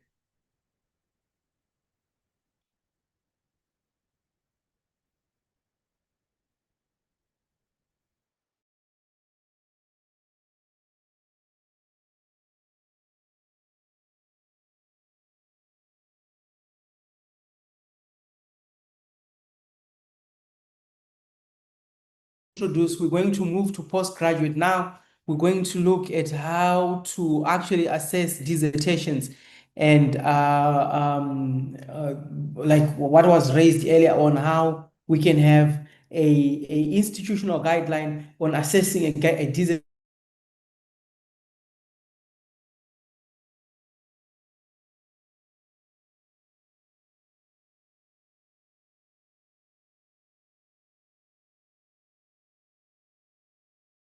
A clear demonstration of what I've done before, with regards to your I'm seeing that my screen is not sharing now. I'm going to reshare the screen again, and so that we can desktop 2. All right.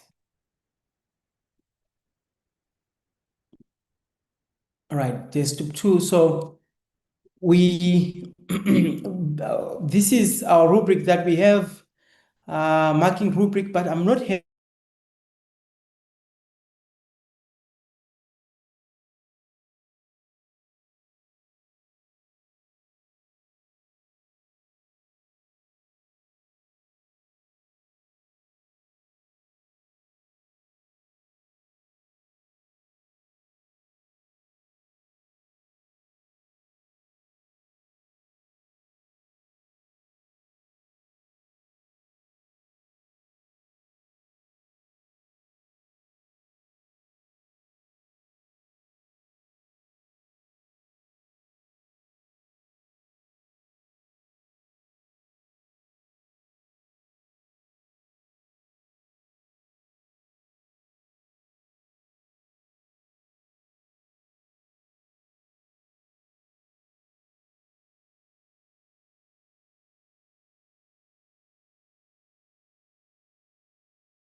Right, there seemed to be a problem. I'm not sure if it is from my end or it is from the network. I'm not really sure what is really happening there, but I'm gonna try again and share the screen so that we can complete. We are almost through.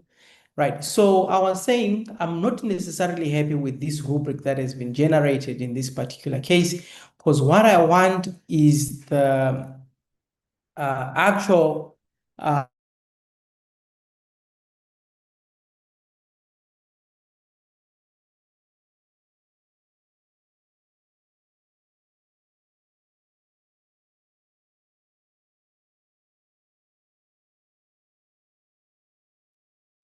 right, I'm having some instability.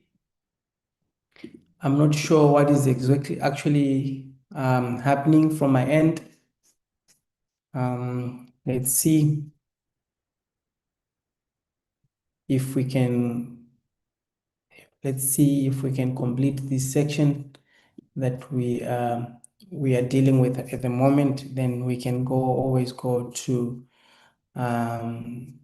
right. So I'm saying I'm not really happy with, because I wanted a rubric that actually gives me answers to section A and B. And the mistake now, this is a demonstration of how a single prompt can actually throw you off. So I say generate a marking rubric for section B and C. In actual fact, what I want is the marks, is the answers. So I want some answers, right? I want some answers for section A and B, for section B and C. Right. So I want some answers for section B and C, right? It can actually provide you those answers, right? But this is coming now. I'm not so happy about it because it's too structured, right? So I can say provide bullet points that allow the discretion, right, from the teacher. So let's see, because we don't want it to be enclosed-ended, because students might write different things, right? There you go. Challenge stereotype portrayals, emphasize media's role. These are the things now that you'll be looking for in each and every question that you have, that you'd have done, right? So this is just for demonstration of how you can prepare your exam and actually mark that exam for yourself, right? So now for assessments or for essays, right, that becomes a bit tricky, but it's doable. You have to upload. You can upload your. We want to upload our essays, right? We want to upload our essays. We want to upload our essays, right? We want to upload the various student essays that we have, right? But I think because I'm looking at time, I want us to do a demonstration of how we can evaluate a proposal, right?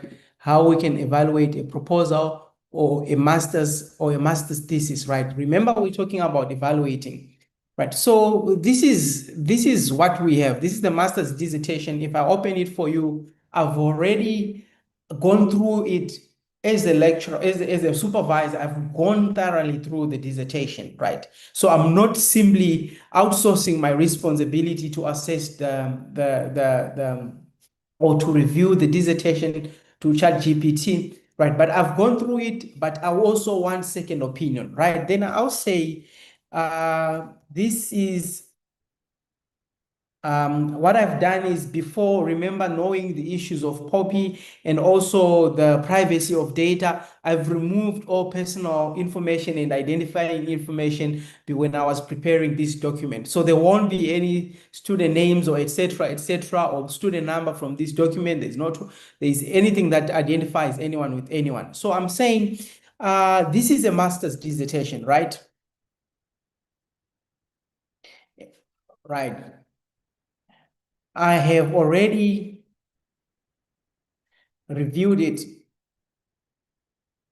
but I want second opinion, right? And I want to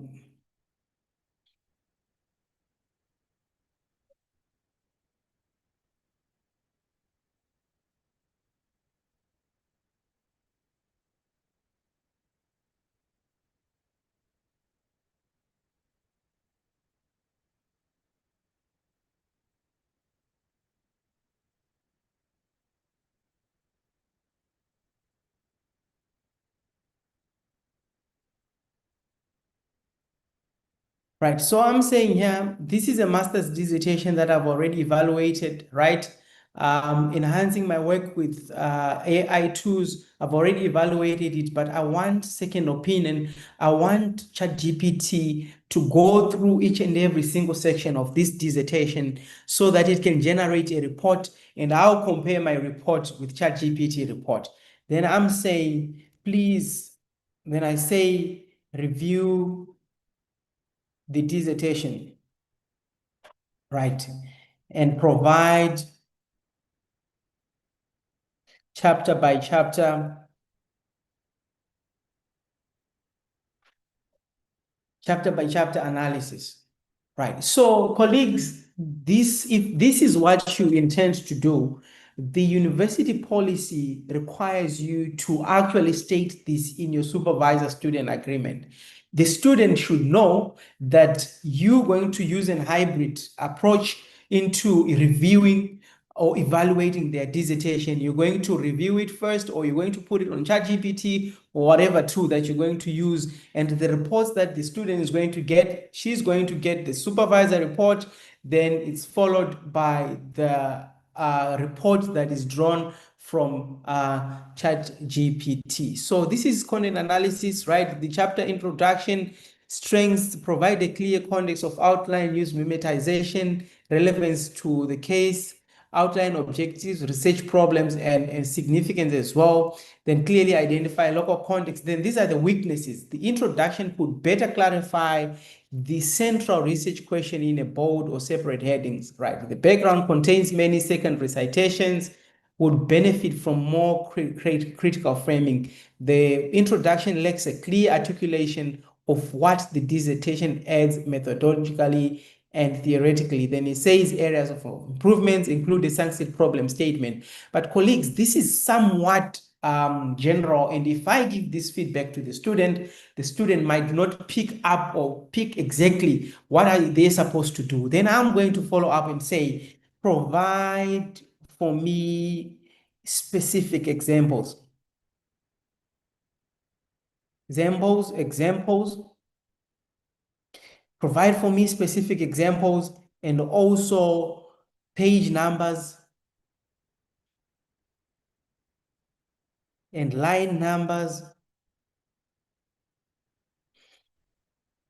that requires improvement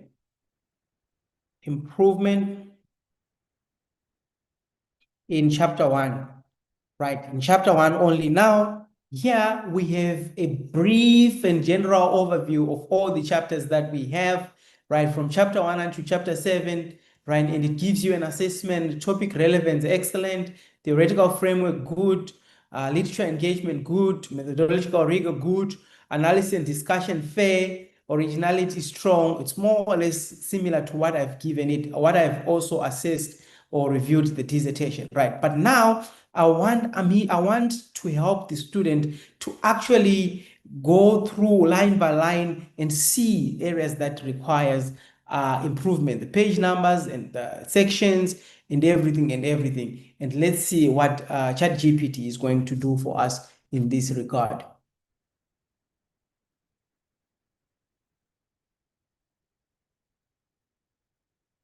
Right, it's taking time, issues of network together, line by line improvement suggestions, right? This is what I love, right? And it says line by line improvement suggestion, chapter 1. So it says this chapter sets the stage for the dissertation by introducing the research topic, outlining the background context, and stating the research problem, objectives, and questions.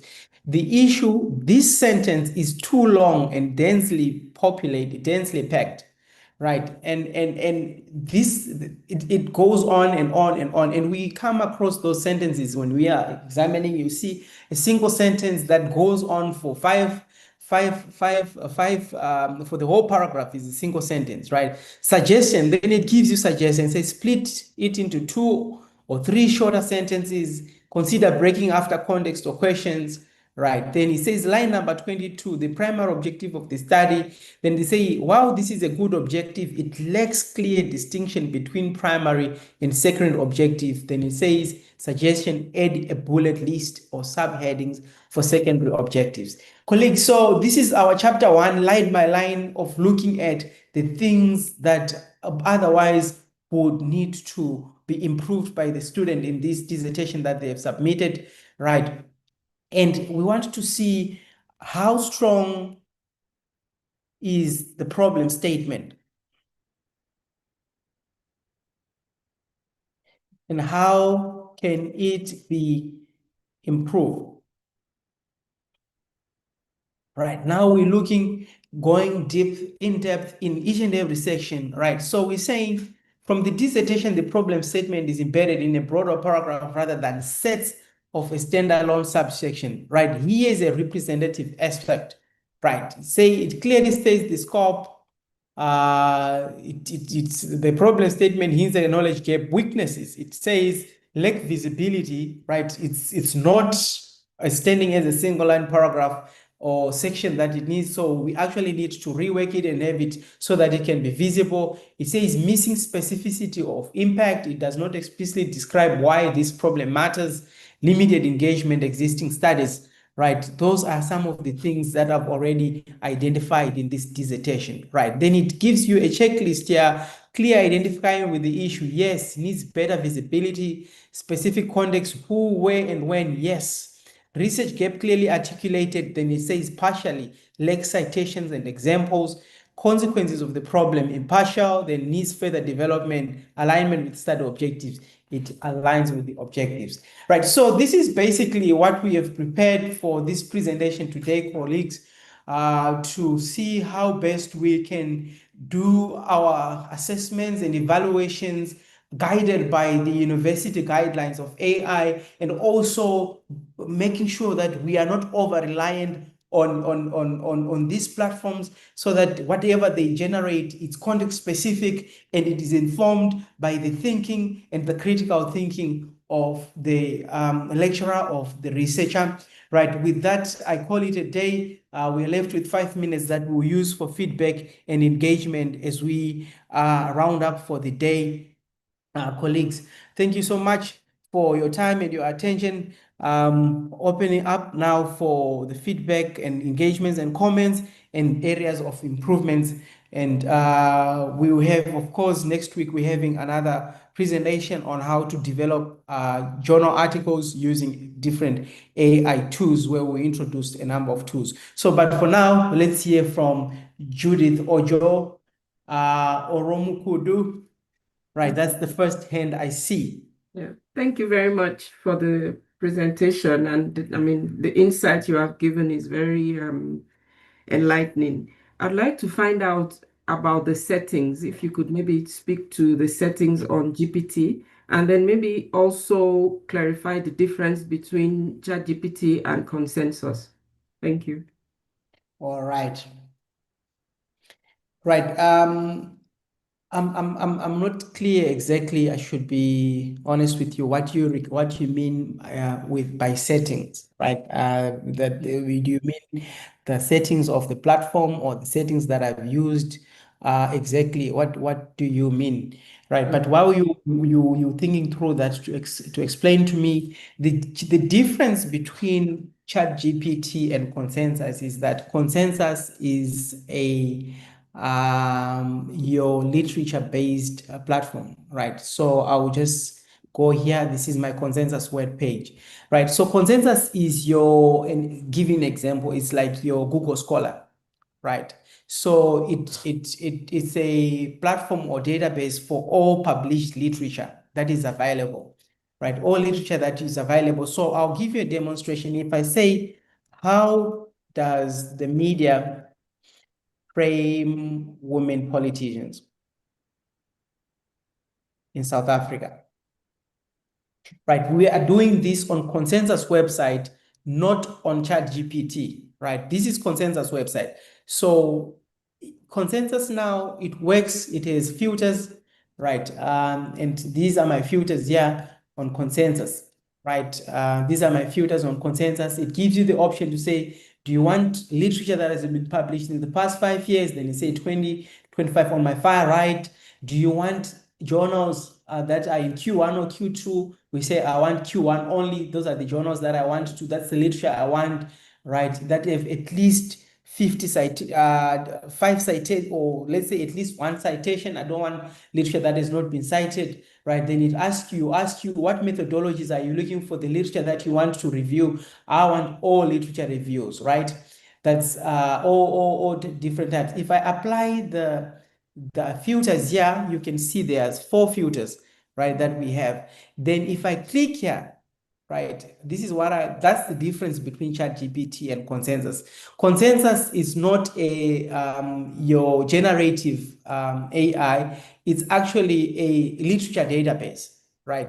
But it gives you summaries. But what it is known for is that it gives you the literature and the answer to the question. Remember this question here? It gives you those answers to the question, drawing on each and every study that is addressed that topic. So these are all the studies that are there. You can just copy and paste, or you can put them on Zotero, on EndNote, right? So ChatGPT is a generative AI. It actually types for you or write anything for you. It generates text.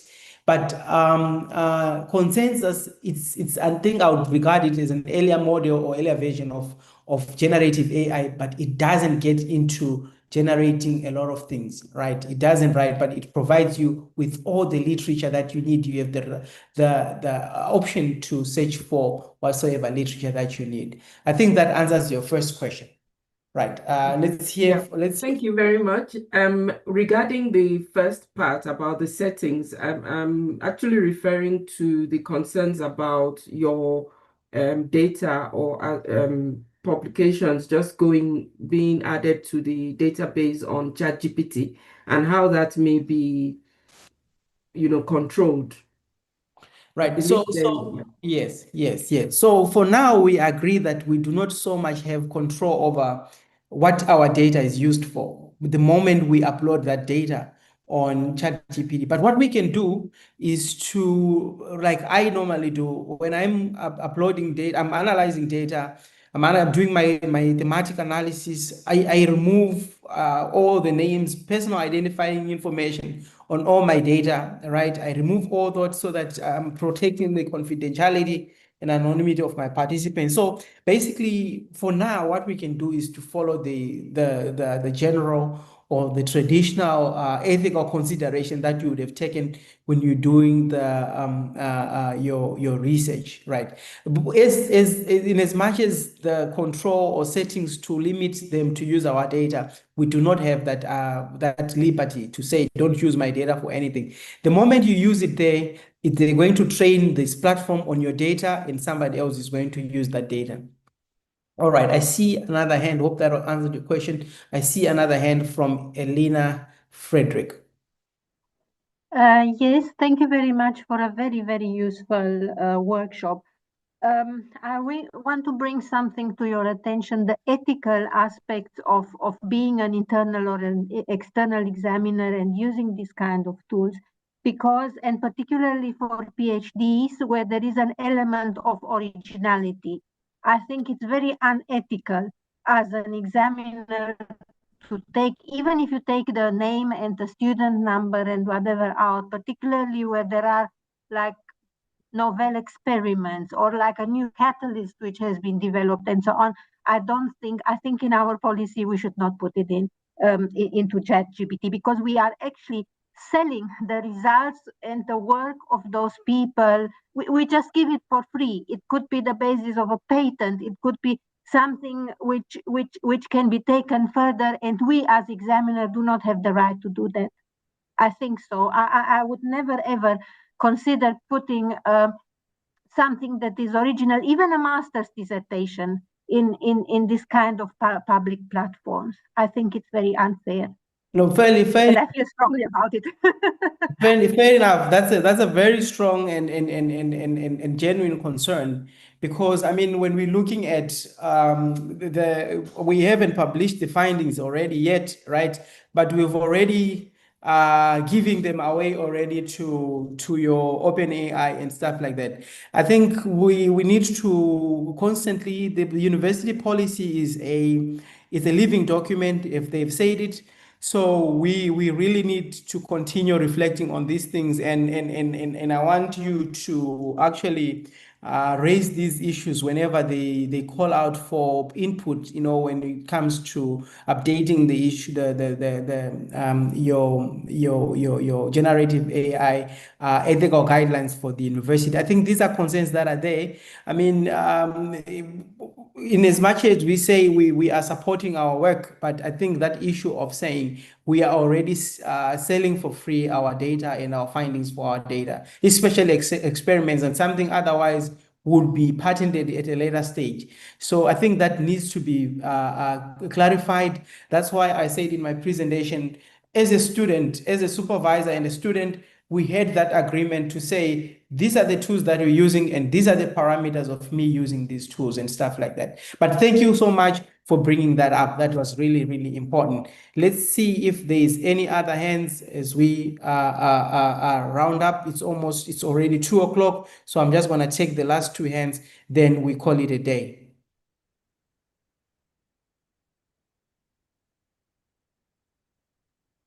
Any other? No hands. Okay, here's Nkululeko. You can unmute and talk, Nkululeko. Thanks for informative sessions. I have two questions. One, is it possible to save a prompt so that it's memorized by ChatGPT and produce constant results all the time? That's the first question. And the second is more of a comment. If the university allow students to use chat, for example, is it not supposed to be the university supposed to be prescribing to a paid version of ChatGPT? Otherwise, students who do not afford, who will only be left with a limited version of ChatGPT, and those who afford will subscribe to an unlimited version of ChatGPT, which is already there's a divide. Thank you. All right, great. Yes, that's a very important one. So is it possible to save prompts? Yes, it's possible to save prompts. There's what they call gems, right? I think in one of our series, we will manage, I hope we will be able to get there. There's what they call gems. You can create your own GPT, right? Or your gems that you can save your kind of work that you do each and every time, right? So you have, when you're saying I'm developing my literature review, you have your own gems, or you have your own GPT that has aligned, that has your prompts to the things that you do, right? That writes like you, that generates work the same way you would have done when you're writing without this, without the tools, right? So yes, that's possible to save prompts so that you don't have to repeat tasks, right? That's very impossible. And that's very possible and important, right? So the issue of not subscribing ChatGPT or these tools is actually creating what we call as the digital divide in the higher education sector, right? Whereas those who can afford actually have a better advantage or an unfair advantage over those who cannot afford. I'll give you an example to say a student who has a paid version of ChatGPT produces far much better work, also depending on various factors, than the student who is using the basic ChatGPT, because the third prompt, the basic ChatGPT would stop working, right? But whereas the one who has a paid version can have unlimited or number of things that they can use. So beyond what we are seeing as or what many would argue to say the platforms are a leveling field for those from the global south and global north, but within the global south in itself, within South Africa itself, or within the university space itself, we actually have a digital divide that is being created, and it is actually working more in the favor of those who can afford than those who do not afford. Therefore, it behooves on the university and as a matter of agency to actually level that field, that playing field, to say we have subscribed ChatGPT unlimited, everybody can now use, right? Then we've leveled the field, because as it is now, an academic who has a paid version of ChatGPT, like me, has chances of producing more better work and more work in a short period of time as compared to the one who is relying on a free version. All right, that was my response. Let's check the last hand. I think some comments are coming through. Thank you. I think Copilot gives you unlimited use, right? There's a lot of comments that are coming through. Thank you, colleagues. If we do not have any other comments, input from this discussion, I hope you enjoyed the presentation. This is the first of many that are to come, right? We're having the next section as well, where we'll be looking at publications, developing manuscript and journal articles using the platforms.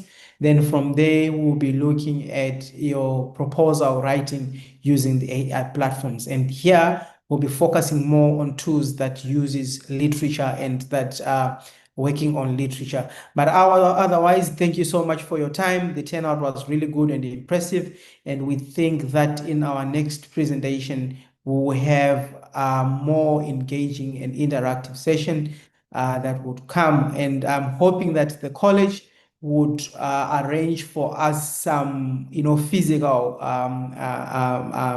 workshops, or one or two, where we actually focus on developing work. For example, those who are early career researchers who are struggling with writing their manuscript for Q1 journals. We've done a lot of work on that. So that would be a great opportunity for us to reconvene on that one and work on it. Otherwise, let's call it a day. Thank you so much. My name is Dr. Moringa, was your facilitator for this way. Let's meet next time. appreciate your time. You're far too kind.